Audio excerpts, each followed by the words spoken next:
I'm recording the sewer today at 13786 Northeast 75th Place in Redmond. The date is August 10th, 2021. We're looking at the Redmond main sewer flowing by right there. And we're going to come back from this point. I've zeroed out the footage at the end of the main to get a look at this line. This is 6-inch diameter concrete sewer line, side sewer line coming back towards the property.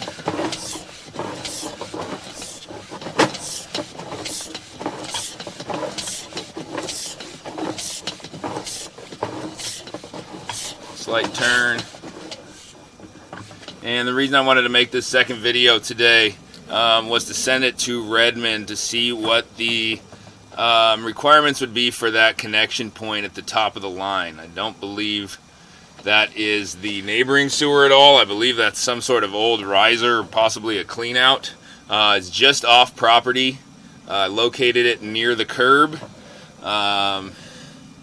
in a grass patch, but I don't locate any like riser or anything at the surface. So just curious what is required to do with that.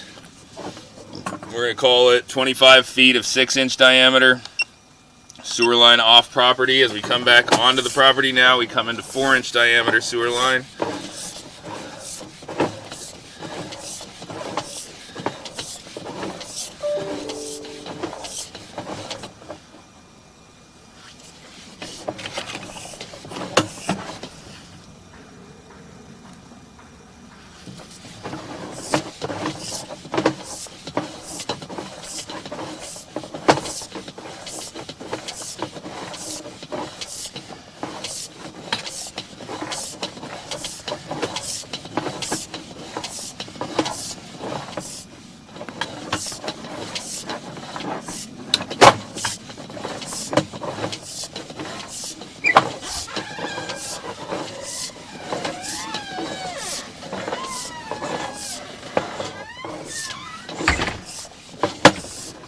And back into black plastic here close to the home and up out of the clean out in the front here and in the video there.